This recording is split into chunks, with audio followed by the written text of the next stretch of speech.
When somebody feels truly heard, there's a psychological shift that happens. When they're not feeling heard, they have to push harder to try and get heard or withdraw because it's hopeless. And neither of those energies help in getting to a point where we're all creating something together. So if you feel truly heard, suddenly you open up.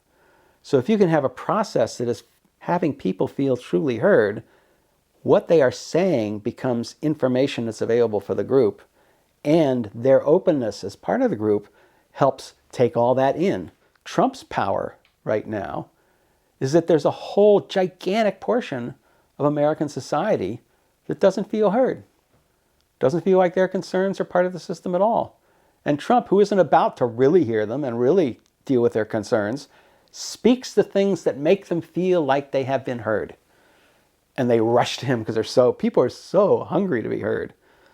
And I have a few peak experiences in my life of being heard in ways we're fully heard. And I didn't even know what the term fully heard meant until I had these experiences. And it was like, whoa, that is different. It is, in fact, transformational. Research in group process is showing that a group of people of ordinary intelligence can make better decisions under the right conditions than their brightest member or some expert. I know of nothing that comes close to the capacity of dynamic facilitation to not just resolve conflict, but to use it transformationally. And it actually needs conflict. It needs, we talk about a good hot conflict is for Jim like a tree filled with Christmas presents. Like, I can do something fun with this, It's like we are together sensing into the situation and responding to what we're sensing, as opposed to here is a process for taking input for everybody and making a decision that we're going to stick with.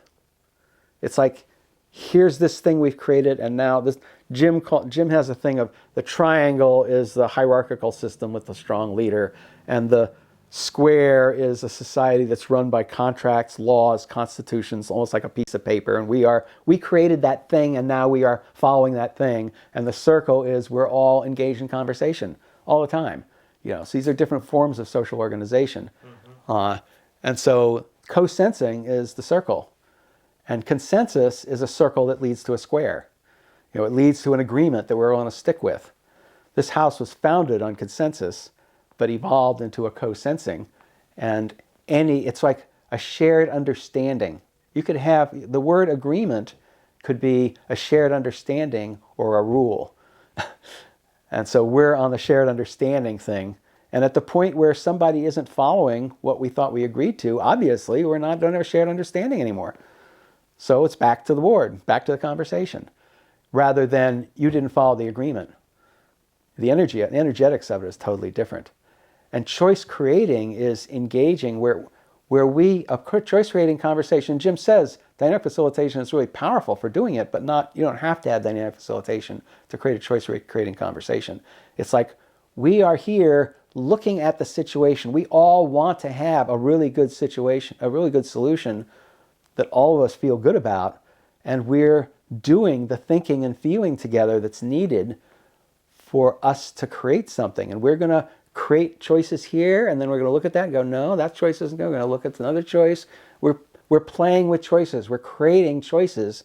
And that out of that, this thing that Oren Lyons happens, we talk until there's nothing left but the obvious truth. We're going to suddenly go, oh yes, of course. Why didn't we realize that before? That's what we should do because it makes total sense to all of us. How do you get somebody to a point, particularly a diverse group or conflicted group, how do you get them to the point where they go, oh, of course, the group aha, that's the breakthrough. And dynamic facilitation is very powerful at doing that in many small ways and ultimately in very large ways. So that's what choice creating is. And decision making is like, decision is like incision, concision, cutting. The word scission is cutting. So in decision making, we are cutting off all these possibilities that we're not going to do, and we're going to do this one. It's a process of figuring out which is the best one and saying we're going to do that. The end result may or may not be the same thing from these two processes, but their dynamics are dramatically different. hour. So there you are. You can say, here's your topic area. Don't go out of this box. You get to talk about that. Here's the framing of the problem. Here's the 5 options you get to consider. And then maybe there's a miracle upon miracle, you come up with a 6th option that's kind of number 4 and number 3 together. But in deliberative thinking, you aren't going to come up with anything new. You're just going to weigh the options, and then ultimately you vote. There's a vote at the end of a deliberative process. And you do your best to influence the elected officials who are in the box doing what they always do anyway, and chances are they're not going to be influenced.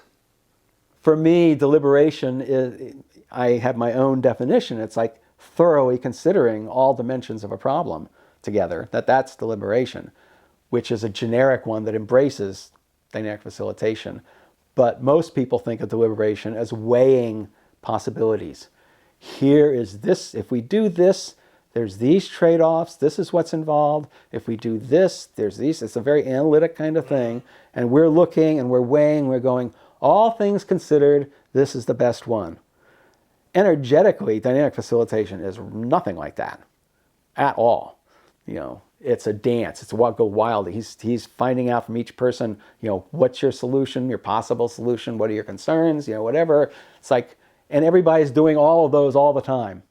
It's not like, let's define the problem well so we know what we're talking about. Let's look at what's going on in this problem and understand it. Let's brainstorm all the possibilities. Let's do an analytic thing to decide which possibility is best. That's our solution. The Wisdom Council process is totally different. The Wisdom Council process takes an issue, finds the real issue. Involving yourself in generating all of these possible ways of dealing with it together. You're generating this. You're looking at what each other's doing. And the facilitator is either letting you do that, or if there's energy like this, stepping in and handling that energy and feeding it back into the, hearing well, this whole thing we talked about, hearing people well so that they're open again and the information is flowing again. So it's a dynamic facilitation, it's a dynamic process that is bringing forth new things that nobody thought of before, because of the energies and ideas that have existed prior. But everybody's participating in that soup. And they say, here's the issue we chose, here's some of the breakthroughs we had, the story we had, and this is where we need to go. And then everybody turns their chairs and they talk. And because they're randomly selected, and because they've been through this thinking process and make a lot of sense, most people go, yeah, I think so too. And if you're an elected official in the room and you're looking around and you say, oh my goodness, I can see which way the wind's blowing here. You take it and you bring it to a group of interested people through the words of the people who have participated, the randomly selected people who have participated in the Wisdom Council. And we work this together in a package that goes through a couple of stages until it gets actually put into effect. If that gets to keep going. If that's just a one-time event, then you can wait it out and then people forget and you go back to what you did before.